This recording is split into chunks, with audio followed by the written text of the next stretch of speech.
is the tool for you. With beautiful templates created by world-class designers and the ability to customize just about anything with a few clicks, you can easily make a beautiful website yourself. Squarespace's powerful e-commerce functionality lets you sell anything online, which is where most people are doing their shopping right now. Your site will look great on any device because all Squarespace sites are optimized for mobile instantly, and there's nothing to patch or upgrade ever. Millions of people have turned great ideas into something real with Squarespace. Head to squarespace.com/WTF for a free trial, and when you're ready to launch, use the offer code WTF to save 10% off your first purchase of a website or domain. That's squarespace.com/WTF, offer code WTF.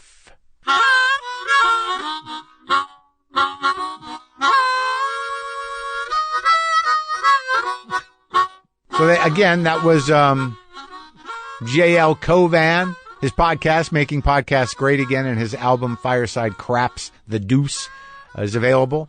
And now let's talk to Amber Preston. Amber's a nice Midwestern lady. I always thought she was very funny. She opened for me. I met her in Minneapolis years ago. I'm sure we'll discuss that. Her new stand-up album is called Sparkly Pants. You can get it wherever you get music and comedy albums. And I like her. And we did this in person, in real life. She got a test to come over to my house. Should I get tested, even though I don't feel any symptoms? Is that something we need to do once a week if we're going to talk to anybody? Maybe it is. I don't know. All right, so I'm now going to introduce you to my friend Amber Preston, and we're going to chat right now.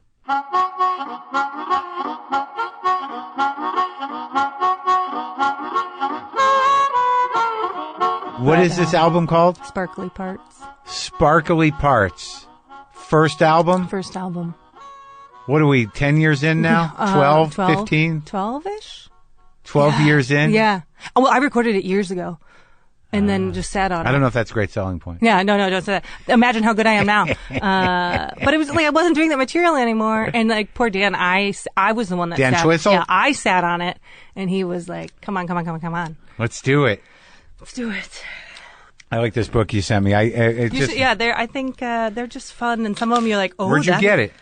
We had a copy of that. And my dad's a big reader. He's a weirdo, and we had a copy when I was little, and I felt very grown up reading it. He's a weirdo because he's a reader? Well, no, he's just like to me like that. He as stoic and Scandinavian and closed off as he is, like this seems like this was the guy, huh? Pete Hine.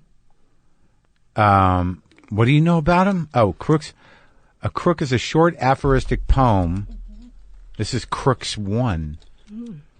Accompanied by an appropriate drawing, revealing in a minimum of words and with a minimum of lines some basic truth about the human condition. Crooks were created originally during the Nazi occupation of Denmark.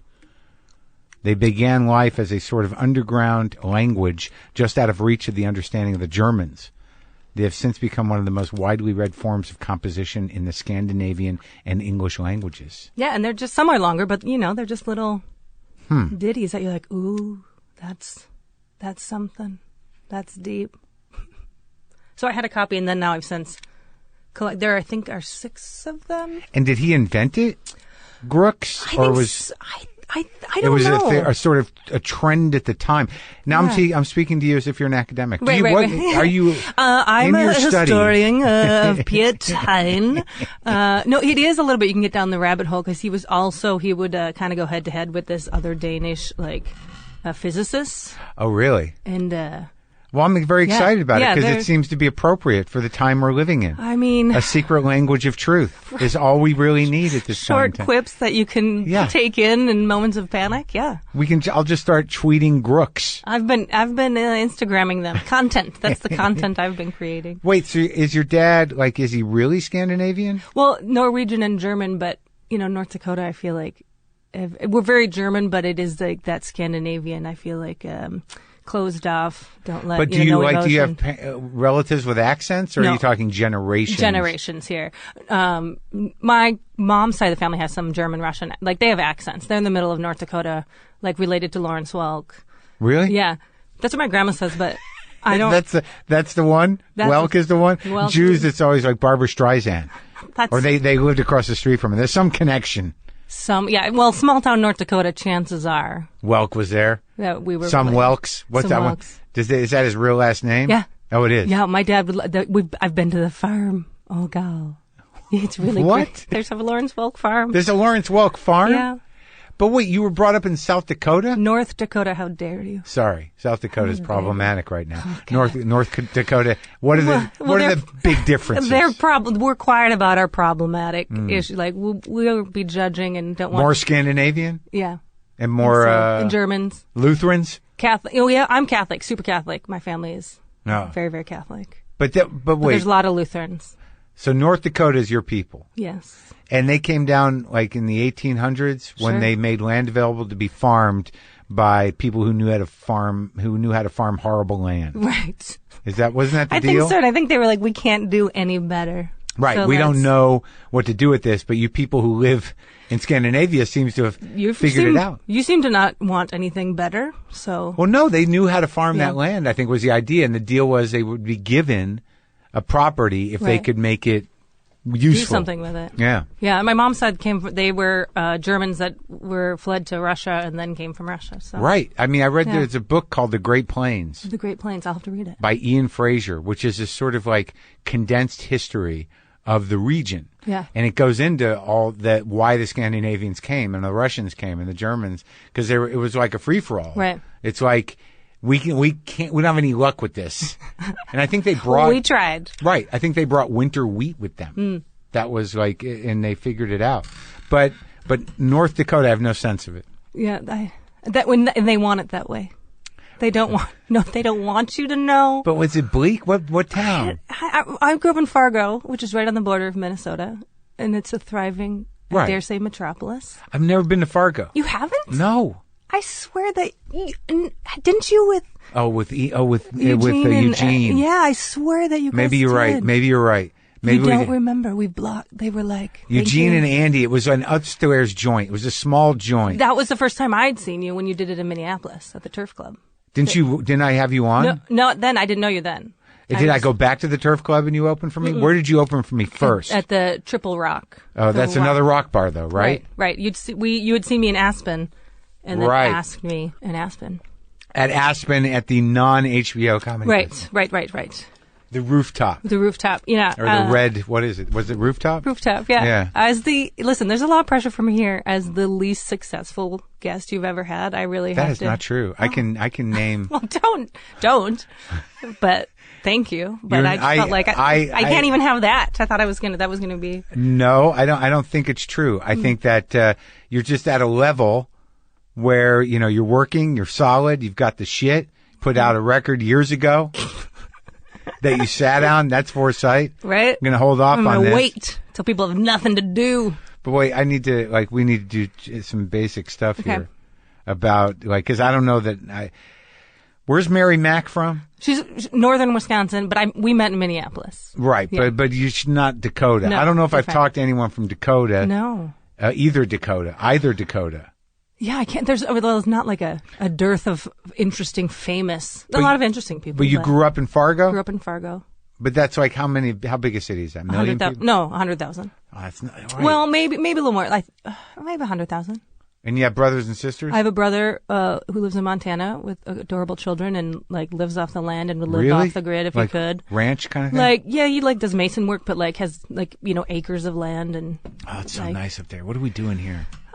Yeah. But I don't know well, what's the white supremacist Well, contingent. there's that's a thing to consider. And then my sister is younger than me. She lives in Chicago, but she just moved there. Like a real city. She Yeah. just moved there and now she can't leave. Yeah. And she's not working. Like she just moved there. She, is just bartending. So she barely I don't even know if she's getting unemployment because she just got there. Oh no. Got a big dog and An living apartment? life in an apartment. But she's got great roommates and they're doing all right. But it's like, yes, I'm leaving Fargo. I'm doing it. Now you can't leave your house. Right. Yeah. But so what do you do in Fargo? Your You dad did leave. what? Yeah, I You know. leave. But your dad was My like, dad's he's a retired electrician, and then my mom had a few odd jobs when I was little, and then worked in the school system as a paraprofessional, and then worked at the high school. Just regular folks. Regular, hardworking. My dad's a Vietnam vet. Really? Yeah. Does he talk about it? No, he doesn't talk about it. Sometimes. I remember asking him about it when I was little, as you're learning about it. No grasp of anything. And we also had like a silk like kimono that he had brought back. That was the artifact? That was the thing. And then we found a box of slides that like at a family gathering. Yeah. My aunt like pulled up and showed from Vietnam, and my dad was like, I don't know what's gonna be in here. Like there were pictures of like lady tour guides taking him and some guys on a tour in Australia, and like so he got to see some interesting things. But no, like in the shit, me and the grunts guys. No, these are the squad I was with. Some of that kind of jazz. But then maybe like 8 years ago, I wrote him a letter. Yeah. Because heaven forbid I ask him face to face. He's gonna hate this. He hates like sharing. I'm gonna not tell him. Yeah, he doesn't come to my shows because he comes. I feel like he came to one that he does come. He doesn't like it. Oh yeah. And he's been to all the shows, and he will proudly say, "Well, I've been to all of them. I've been to the worst ones, even." I'm like, "Well, okay." Don't you do a joke about it? I'm sure I do. But yeah. He so I wrote him a letter. Yeah. Asking him about Vietnam. Recently? About 6 years ago. Oh. And then he one day when I was home, on our way out the door, driving back to Minneapolis, he like handed me a notebook, and I opened it, and he like slammed it shut and was like, "Don't read this now. It's an answer to your letter." And it was like 12 handwritten pages of like his experience, like getting there. He was supposed to be a shit burner, was his job. Which like means what? Burning the shit. Oh, really? Like getting rid of. That's a job? That's a job. Yeah. And then the guy who did that. Yeah. Or it was, I forget, I have to go back and reread it. It was something like that was going to be his job, but then the guy who did that wanted to keep that job because he was going to be out in a few months. Oh. So then my dad was working on helicopters. So I don't think he really saw too much action because he was like a tiny But he was man of stationed in glasses. Vietnam? Yeah, he was in Vietnam for a year. He left the day before Thanksgiving and came back the day after. And that was it? And that was it, which my grandmother tells us every Thanksgiving. And then he came back, and the only thing I remember him saying when we were little is that it was hard to come back because nobody wanted him there, and then nobody cared when he got back. So I think I would love to know. I think there are some years after that are party time. Interesting. Oh, yeah? Yeah? I think I talked to somebody else about this once, about the parent who was in Vietnam, and then there was some shit that went down in the years after, but eventually they level off. Yeah, what, you go when you're 18. So he's back when he's 20, 19, 20. You see this crazy stuff where you're going to go to school, you're going to get a part-time job, you're going to come back and live with your parents? And right. like, what do you... Got to blow off some steam, figure out what you've been through. But it sounds like he didn't get too fucked up. No. Well, if he did, he came back from it. And he came back and met your mom, and that was that? Yeah, I guess so. They were together like 8 years before they got... Wow. They were like dirty hippies living in sin, as my grandma says, and followed the Grateful Dead. And they did? Yeah. Really? Yeah, he's super deadhead. My first concert was Bob Dylan. Like, when you were a little kid? Yeah, 6th grade. What tour was that? I wonder what year. Oh, I have the T-shirt. 1990. G.E. Smith was touring with him because I opened the hotel door for G.E. Smith. We were pre-partying. Yeah. And pre-partying. Well, at the they hotel? were in the bar and I was in the arcade. Yeah. And I saw him come down the stairs and I was like, oh my God, that's the guy from Saturday Night Live. Yeah. Yeah, he's been around. So that was G.E. Smith that was in the band. Yeah. Do you remember the concert being good? Yeah. Yeah, because I thought it was cool because I knew some like. I was like, no, play like the Pillbox hats. You know, like I knew like some. I knew some B-sides. I thought it was. Yeah. So they were, but were they like real hippies? Like they were smoking the weed? Oh yeah. I don't think Really? they. Well, my mom, I think, stopped a long time ago. Yeah. I don't know if I could say the same about my dad. Yeah. But they definitely like. I've seen pictures from there. Oh wow! And did they like travel and tour with the? I don't think follow the dead around. Not as much as that, but they definitely like any of their former houses. There was always many people. It seemed like living there. Like in any gathering picture, it was like not a lot of clothing, a lot of just like people. And really, what are those funky cigarettes, you Mom? come from dirty hippies.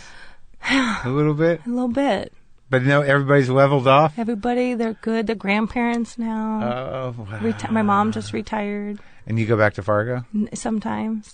Yeah? Yeah. But I didn't meet you there. No.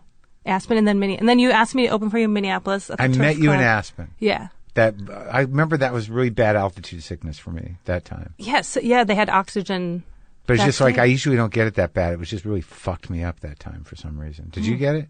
Did we go up on a gondola? We or did go up something? on a gondola.